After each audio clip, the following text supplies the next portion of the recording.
first saw a train was when I was about 2 and we went to London on the Chiltern Main Line, and I saw a Class 168 DMU, and I was like, oh, I like that.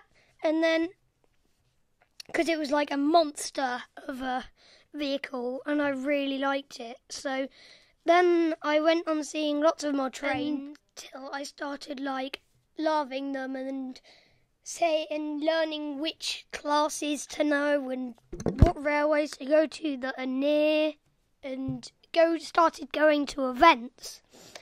But the first train I saw was 168-109, which was like beautiful. It's like the first generation of them, and it was lovely and beautiful, and big buffers, very big buffers they had. May I have your attention, please? Please do not leave cases or parcels unattended anywhere on the station. Any unattended articles are likely to be removed without warning. The first person, the person in my family who helped me along the steps of actually loving trains was my granddad, because he worked as a volunteer at the Gloucestershire-Warwickshire Railway in Gloucestershire and Warwickshire, basically, and he took me to the Gloucestershire-Warwickshire Railway, and I saw my first steam loco, and I can't remember what it was, but it was lovely going there with my granddad. Sadly, he died in 2014, which was a real shock to me, because he'd helped me along my steps to going to love them. And I started liking cars for a bit, and then when I had got over it, I started loving trains again and started buying more train stuff and looking at more trains and going to more places about trains. And the person who helps me now and takes me to railways and stuff like that is my nan and my Uncle Tim, who are lovely, and they wouldn't, I wouldn't be where I am now if it wasn't for those 3 people.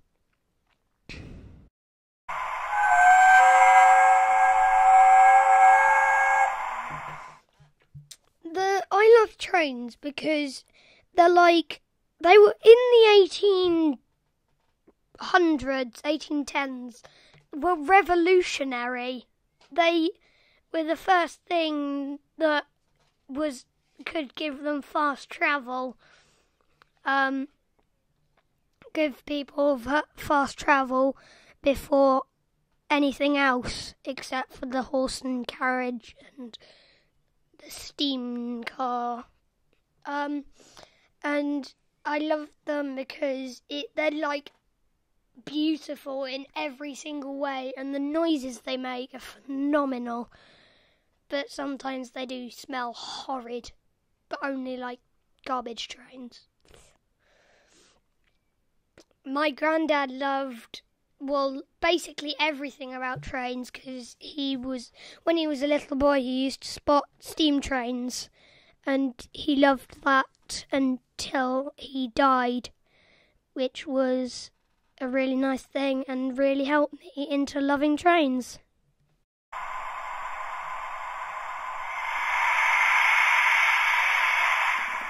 Well,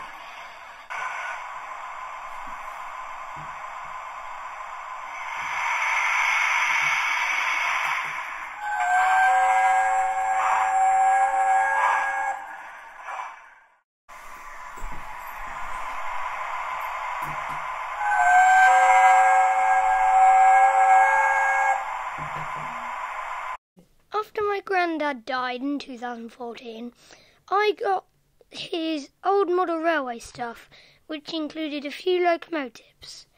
all Hornby 00.